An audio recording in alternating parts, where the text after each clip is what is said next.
Crypto has been in a really interesting spot. We've just had Gary Gensler testifying in front of Congress, and of course, this man has done us dirty yet again. So in this video, I'll show you guys exactly what happened there, as it didn't surprise me, but like always, it disappointed me. Then again, you guys have most likely seen the crypto space be very wobbly. Bitcoin fell under 25,000, and a lot of that can be attributed to the idea that FTX was going to massively be selling off crypto. The only problem is, they had a massive amount of Solana, which again could still be sold off.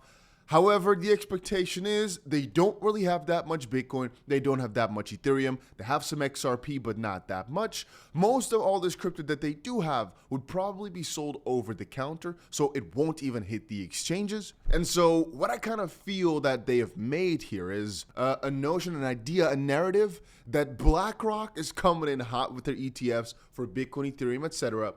And so while we should actually be just overzealous, and the moment they came out with all those announcements go crazy, pop those champagnes or whatever, well, all of a sudden there was still mostly only fear. And I still believe that that is a manipulation tactic. I don't think that right now the crypto space should be in the bad position that it's in. Bad, of course, being relative, but the idea that crypto's not mooning right now, yeah, in my opinion, that's all because of some bigger theory out there, as I believe the biggest asset managers in the world saying, hey, this asset class has some potential, and guys like JP Morgan switching up 180 from being so against crypto to launching their own crypto. Yeah, this should have all let the market know this is the space to go for, and the fact that they're not seems me to believe, or makes me believe that they are, but they're just making sure the prices are down. Get that? Because obviously they don't want you to get into the same thing that they're getting into, because not everybody can make money. So like I was saying, even though the crypto space is in such an interesting position, prices right now look to be doing nothing. All right, Bitcoin up 0.2% today, BNB 0.2%, XRP down 0.14%. Like nothing is moving around except for some coins a little bit further down. And if you're wondering, I'm recording this from Singapore. Not sure what exactly happened there. I want to say I'm recording this from Singapore, major crypto event here right now, and I always try to be there to kind of see what's going on, see what the most amazing projects are doing, get to talk to all the big players in the game, meet up with other VCs, and like always, have a good little party, nice little Formula One. And if you're wondering about it, this is what the FTX holdings look like. Initially, I believe there might have been one or two revisions, whatever you call it here, where they basically adjusted the amount of Solana that FTX actually held. And some of these other cryptos, for example, they've got $120 million worth of XRP. But let's take a little look at what Gary Gensler just said in front of Congress. And help protect Americans from the crypto abuses that cost consumers billions. If they were to live up to the investor protection built into their current laws, it would help investors. But right now, unfortunately, there's significant non-compliance, and it's a field which is rife with fraud, abuse, and misconduct. Yeah, so obviously Gary Gensler's not our best friend. SEC Chair Gary Gensler says crypto is full of fraud, abuse, and misconduct. And again, I can't say he's fully wrong, but the question should be, percentage-wise, how much of it is the case? And how much of it is the case in other industries, like for example with cash? But most importantly also, how much of that can be attributed to the SEC, for example, not making things easier for people to understand? I mean, in theory, Gary Gensler is somebody who doesn't directly want to call Ripple fraud. He didn't do that. But basically, through their actions, are alleging that they're doing some fraudulent things, even though it's not direct fraud, but the allegations are kind of that way. So then the question becomes, well, would they still have done these actions if the rules were clear? And I know the SEC can't make rules themselves. In theory, they go through a rulemaking process to get rules made.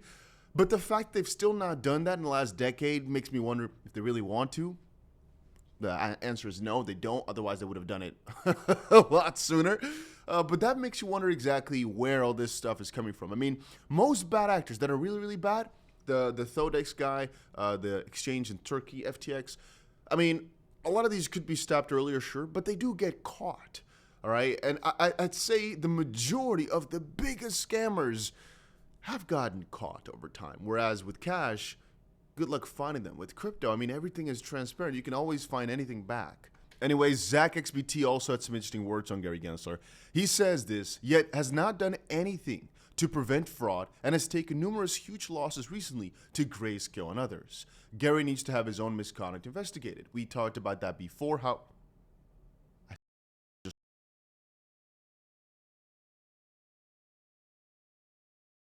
This mic keeps popping out. I should investigate why it keeps...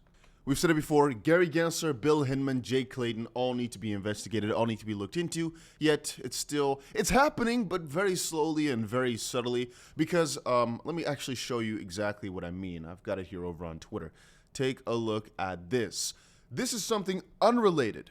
Well, you might see the relationship. So, U.S. Senator Elizabeth Warren calls to investigate Elon Musk. Is that something crazy? Not necessarily. While serving 10 years in Congress with an annual salary of $200,000. Is that crazy? No, it's significantly high, but sure, that's fine. She managed to increase her net worth, though, over time to $73 million. Now, I am not saying that politicians should be paid a lot less, but because they're already earning $200,000 a year, so that's pretty damn juicy. But how do you, from a salary of $200,000, turn that to $70 million? And I mean, she's not the only one. No, funny enough, Gary Gensler, if you look up his net worth, I recommend you to do that. You'll notice this man is a freaking behemoth of a wealthy man. And so are a lot of those politicians that are pretty high up the ladder. And it makes you wonder, how do they do that? All right, because they know something. And yeah, it's always interesting to me that they're the ones that are going to be telling you, hey, we need to change this policy. We're going to investigate this. We're going to look into that. At the same time, it doesn't matter what type of season it is. They still make money. All right. So get that straight. It doesn't matter for these Congress people, for these guys that are pretty high up politicians, whatever season it is, because they'll be sure to make money because they understand the game. They understand what's coming up. They understand the rules. And officially, they're not allowed to trade some sort of things. But even those rules are being changed and tweaked as we go. They're still raking in tons of cash, it seems. Justin, JP Morgan Chase CEO Jamie Dimon says it's a huge mistake to think the economy will boom. And I look at this thinking the average Joe is going to take this in as, okay, sell everything, go crazy.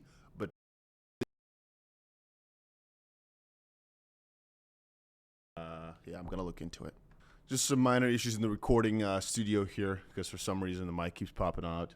And something else I should always mention, and I always should say this, is that the inflation numbers are coming out a little bit later today. I think in about 7 hours from now. It's actually some of the most important numbers you can come across. And about a week from now, we've also got the interest rate numbers that are coming out. But I'll get you guys a little update in the meantime to quickly prepare everybody for that. The long story short with inflation is the expectation is that the inflation rate year over year has actually gone up even more. You can see, not perfectly, but I'll tell you. It says right here the previous number is 3.2%. On the right, it says consensus 3.6, forecast 3.5, basically meaning, hey, they're expecting the inflation rate to go up basically over that period by 0.3%, from 3.2 to 3.5%.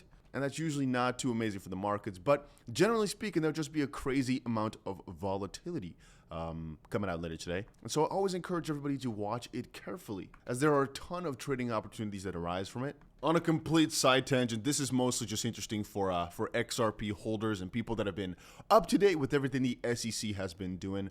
Bill Hinman just got promoted from special advisor to A16Z's new advisory partner. Congratulations, Bill Hinman, you know? And he's tagging Brad Garlinghouse and the guys over at Ripple. Why? Well, because here you can see, hey, he's now an advisory partner, or yeah, he's now an advisory partner. Well, how did he get it? Well, apparently, if you look at his little bio, Bill Hinman spearheaded the SEC's early work with digital assets and made critical contributions that provided clarity to companies operating in the space. Now, I don't want to go and laugh, but even the guy, Stuart Aldoty at Ripple, says, wait, is it April Fool's Day? Shouldn't this read, while a public servant at the SEC collected $50 million from his old firm, ignored the law and created even greater confusion for the crypto industry? No, it should be, but it's not because, well, apparently nobody really seems to care. Because that's at the end of the day what's really going on. Everybody knows, all right? You can't tell me that Gary Gensler doesn't know what's going on or he doesn't understand crypto enough. People have tried to put up, well, he's not a crypto holder, so maybe he doesn't know. He knows, all right? He's not an idiot. If you can make $200 million or whatever his net worth is, you can understand a little bit of this game. All right, you understand the game, especially if you can create a course or give a course on MIT about blockchain. Again, how deep does his knowledge go? That's up to debate for a different day, but he understands it enough to understand that this should be regulated to the fullest in the best way possible, instead of the worst way possible like they've been doing. So my conclusion is, I can't call these guys fraudsters, but I can say they look like fraudsters to me. And that's mostly because they know what they're doing, and they're doing it on purpose, and it's wrong. But for some reason, they don't care because it's costing us money and making them money. And on a side note, did I expect Gary Gensler to say anything useful in Congress? No. He's been there multiple different times, and every single time it's the same thing. He just keeps bashing crypto, saying how bad it is. Ooh, and a little bit of juice is the Binance US CEO has also just resigned. Just wanted to quickly give you guys that scoop. I made a video saying that there was some strange things over at Binance, potentially criminal investigations, potentially some stuff along those lines. I still use Binance, by the way. It's not like I'm scared. I'm just saying that Binance US and Binance themselves, they've had some resignations, and potentially it's because they don't want to be involved in litigation. So I'm not sure on that. I've just been reading about that, but I also wanted to quickly share that. And that's about it for right now. Hopefully see you guys again in another crypto video. Make sure you press the like button if you enjoyed it. Put the notification bell on for further updates, and that's it.